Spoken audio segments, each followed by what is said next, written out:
Hello students, हमारे इस YouTube के चैनल पर आपका एक बार फिर से वेलकम है। आज हम सॉल्व करेंगे exercise 8.2 class 11th NCERT math binomial theorem question number 9 to 12। तो हम उम्मीद करते हैं कि आप इसका पिछला लेक्चर देख के आए होंगे।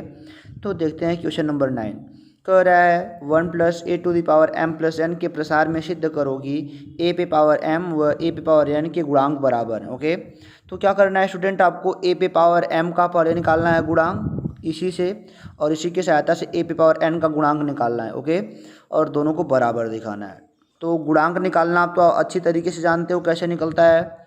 तो अगर हम इनका कंपेयर करें a + b⁴n से, अगर इनका कंपेयर किया जाए तो यहाँ पे n की जगह पे क्या है, m + n है, ठीक है, और a की जगह पे क्या है 1 है, और b की जगह पे क्या है a है, ठीक है।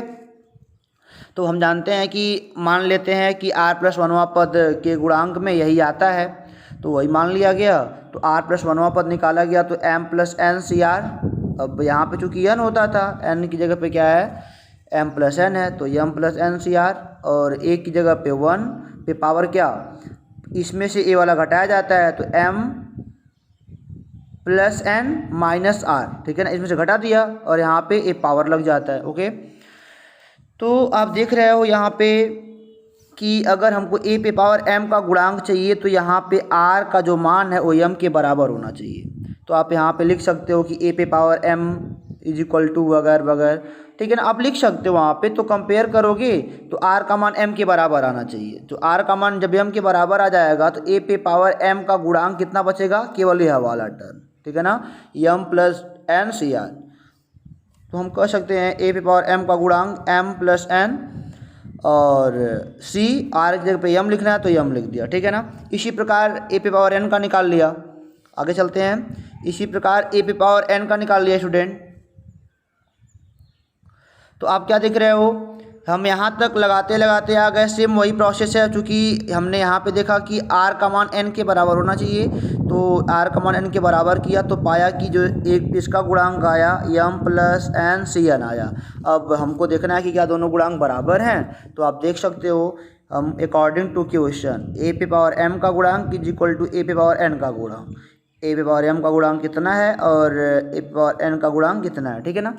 तो आप देख रहे हो कि आपको कॉम्बिनेशन सॉल्व करने आता है, m + n का फैक्टोरियल अपान m का factorial into m + n - m का फैक्टोरियल। इसी प्रकार ये वाला सॉल्व हो गया। आगे चलते हैं। तो आप देख सकते हो यहाँ पे अब कि m + n का फैक्टोरियल यहाँ से घट जाएगा तो m का फैक्टोरियल इंटू n का फैक्टोरियल, और उसके बाद यह भी वही है m + n का फैक्टोरियल और n का फैक्टोरियल इंटू m का फैक्टोरियल। दोनों आप देख रहे हो ना इक्वल है।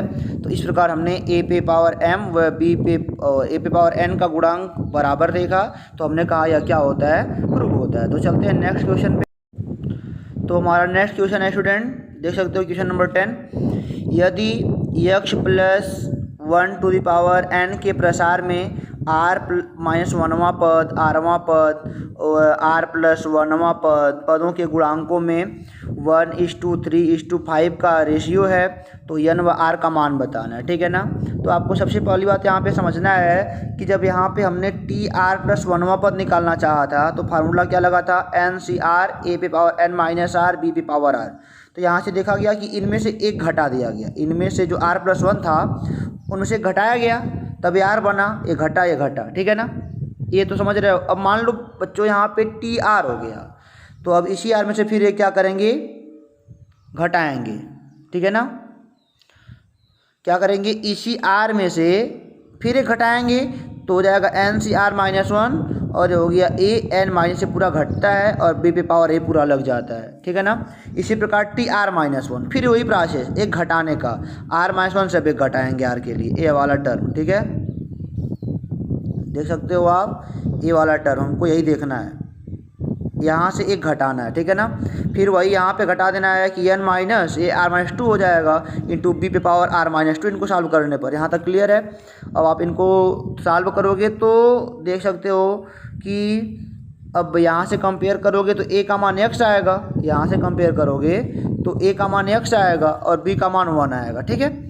तो 1 की पावर तो कुछ भी होगा, तो 1 ही होता है, आप जानते हो। तो हमने देखा कि ये हमारा r+1वां हो गया, ये rवां पद हो गया, और ये क्या हो गया, r-1वां पद। 3 पद हमने निकाले, और हमको लाइन से कह रहा है कि r-1वां पद, rवां पद, r+1वां पद, इन तीनों का जो रेशियो है वह कि गुणांकों का, केवल गुणांकों का कह रहा है, ठीक है ना। तो यहाँ पे आप देख सकते हो, मैंने सॉल्व किया है, इनका यही गुणांक है NCR। इनका गुणांक क्या है, इनका गुणांक केवल NCR है। इनका गुणांक क्या है, NCR-1 है। इनका गुणांक क्या है, NCR-2। तीनों को लगाया लाइन से, = 1:3:5 लिखा, ठीक है ना। अब इन दोनों को मिला के 1/3 लिखा, और इन दोनों को मिला के इन दोनों को 3/5 लिखा। ओके, तो आप समझ सकते हो, इतना बहुत आराम से हो गया। अब हमारे पास 2 इक्वेशन बनने वाले हैं, दोनों को हम सॉल्व करेंगे, आगे लगाएंगे। आगे देखते हैं। तो आप देख सकते हो अब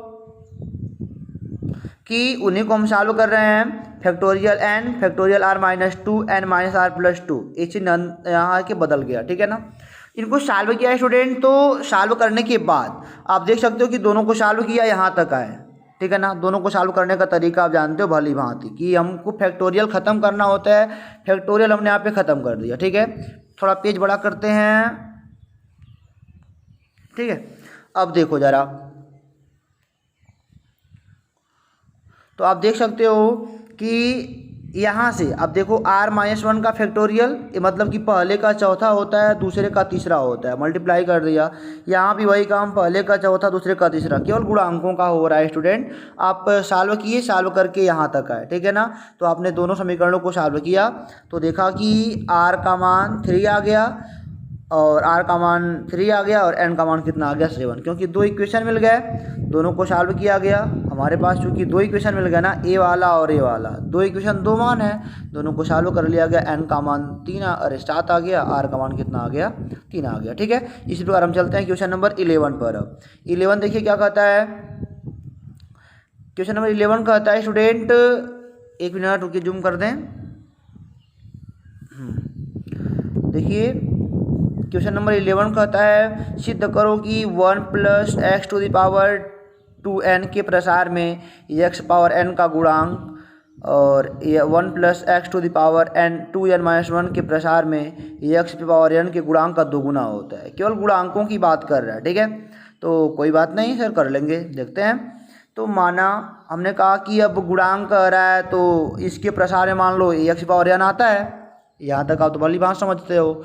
आप आगे देखोगे तो हमने a का मान 1 पाओगे, और b का मान x पाओगे यहाँ से, और n जहाँ पे था वहाँ पे 2n आ जाएगा। तो इसी पे इनको सॉल्व किया, तो ये 1 का पावर तो कुछ भी 1 नहीं आएगा, और x पावर r है। अब हमको यहाँ पे n चाहिए, तो r को n होना चाहिए इसके लिए। तो जब r n हो जाएगा तो 2n/n x⁴n हो जाएगा पूरा a, और में x⁴n का गुणांक कितना है, 2n/n। इनको सॉल्व किया तो यहाँ तक आए। ध्यान देना बच्चों, यहाँ पे कई स्टूडेंट क्या करते हैं कि 2n का फैक्टोरियल करते हैं, तो 2 × फैक्टोरियल n ऐसे कर देते हैं, 2 × फैक्टोरियल n, ठीक है ना। और उसके बाद n से n काट देते हैं ना, चूँकि ये 2n ना आपका एक में ही है, तो आप कुछ कर नहीं सकते हो, ठीक है ना। ये नहीं कि 2 को अलग कर दोगे यहाँ से, ये इनका खुद का चीज़ है, नहीं कुछ कर सकते हो। तो हमने देखा इतना आया, ठीक है। अब आगे चलते थोड़ा सा। अब कह रहे हैं कि इसी प्रकार इनको सॉल्व करना है, जो क्वेश्चन में दिया था। इनको सॉल्व करोगे तो n की जगह पे इतना रखना है, a की जगह पे 1, b की जगह पे x रखना है। तो इनको भी सॉल्व किया गया, तो यहाँ तक आया गया, ठीक है ना। अब आप देख सकते हो कि यहाँ तक आया गया, तो हमने कहा यहाँ भी r का मान n होना चाहिए। तो r का मान n होने के लिए अब 2n - 1/n ये हो गया इसका गुणांक, यानी कि 2n - 1/n हो गया। अब इनको सॉल्व किया गया। इनको सॉल्व करने के पश्चात आप देखिए यहाँ पे मैंने 2n का ऊपर नीचे मल्टीप्लाई किया है, ठीक है ना। तो मल्टीप्लाई करने के बाद देखा कि ये 2n इसके आगे वाला टर्म है, इसको मिला के क्या लिख सकते हैं, 2n का फैक्टोरियल। और इन दोनों को मिला के जो हमने लाइन लगाया है n × n-1 को मिला के हम लिख सकते हैं n का फैक्टोरियल, और एक n का फैक्टोरियल यहाँ पे है ही, और × 2 है, तो 1/2 ये अलग कर दिया, ये 2n और ये वाला। तो देख सकते हो आप इक्वेशन नंबर फर्स्ट, यहाँ से फर्स्ट में आप देखो कितना लाए थे आप, ए लाए थे फर्स्ट में, देख रहे हो आप ना। जैसे ये हमारा फर्स्ट वाला था, उसके बाद हमने क्या कहा कि अब ए वाला उसका देख रहे हो ना आधा है, यानी कि फर्स्ट वाला ऑटोमेटिक क्या होगा वहाँ पे दोगुना होगा। ए वाला उसका आधा हो गया तो वाला ऑटोमेटिक क्या हो जाएगा उसका दोगुना हो जाएगा। तो उम्मीद करते हैं कि यह क्वेश्चन आपको समझ में आया होगा। दोनों को सॉल्व करना था, गुणांकों को गुणांक निकाल के कंपेयर कर दिया, देखा दोगुना है। तो चलते हैं क्वेश्चन नंबर 12 पर स्टूडेंट। अब क्वेश्चन नंबर 12 क्या कहता है देख सकते हो आप। कह रहे हैं यम का धनात्मक मान ज्ञात करें जिसके लिए 1 + x पे पावर m के प्रसार में x² का गुणांक 6 हो। ठीक है ना। तो हमने कहा कि चूँकि हम जानते हैं TR+1 जनरल टर्म में व्यापक पद है, इसके एक्सप्रेशन में a + b पे पावर n के एक्सप्रेशन में फार्मूला क्या होता है n से r a पे पावर n - r b पे पावर r होता है। तो आप जब इसका एक्सपेंड करोगे तो क्या पाओगे, जहाँ पे n वहाँ पे m हो गया, बाकी वही काम है, और जहाँ पे a वहाँ पे 1 हो जाएगा और जहाँ पे b वहाँ पे x हो जाएगा। इनको सॉल्व करोगे 1 नहीं आएगा, क्योंकि 1 का पावर कुछ भी होता है तो 1 नहीं आता है। तो हमको क्या चाहिए, x² का गुणांक चाहिए। ठीक है ना। x² का गुणांक होने के लिए यहाँ पे r का मान 2 होना पड़ेगा, तो r का मान 2 करना पड़ेगा, वो भी हमने किया तो हो गया mc2 x²। तो आप देख सकते हो यही गुणांक हमारा है। ठीक है ना, इसका गुणांक यही है। कंपेयर किया हमने क्वेश्चन से इनका, तो आप देख सकते हो कि जब हमने क्वेश्चन के गुणांक से इनका कंपेयर किया तो हमने क्या पाया, इनको सॉल्व करने के बाद हम एक समीकरण पाए यहाँ पर, और समीकरण पाने के बाद यहाँ पे आप देख सकते हो स्टूडेंट कि हम क्या देख रहे हैं कि m की वैल्यू 4 आई है और m की वैल्यू -3 आई है। ठीक है ना। तो हमको केवल m का धनात्मक मान चाहिए, तो m के धनात्मक मान के लिए केवल 4 हमारा एग्जिट करता है, तो हमारा m का मान क्या होता है 4 होता है। हमारा क्या आंसर है। तो इस टाइप के क्वेश्चन हमारा सब r+1वां पद के गुणांक पे लग रहा है, वो फार्मूला आपको क्लियर होना चाहिए और आपको देखना है कि r का मान क्या हो जाए कि हमारा वो काम बन जाए। ठीक है ना, कि मतलब कि हम देख सकें हाँ इसका गुणांक क्या है तो इसका मतलब पद क्या है, या इसका पद ए हो गया तो गुणांक क्या है। तो r का मान आपको मानना पड़ेगा, वहाँ पे सोचना पड़ेगा, वही सोचने के बाद आप क्वेश्चन को सॉल्व कर लोगे। उम्मीद करते हैं कि ये वीडियो आपको पसंद में आया होगा, और अगर आपको कहीं पे दिक्कत हुई हो तो आप कमेंट बॉक्स में ज़रूर लिखिएगा ताकि हम इसको और अच्छे से इम्प्रूव कर सकें। ओके, तो अब हम चलते हैं, फिर मिलेंगे आपके लिए अगले चैप्टर के साथ। तब तक के लिए आप पढ़ते रहिए, खुश रहिए। All the best.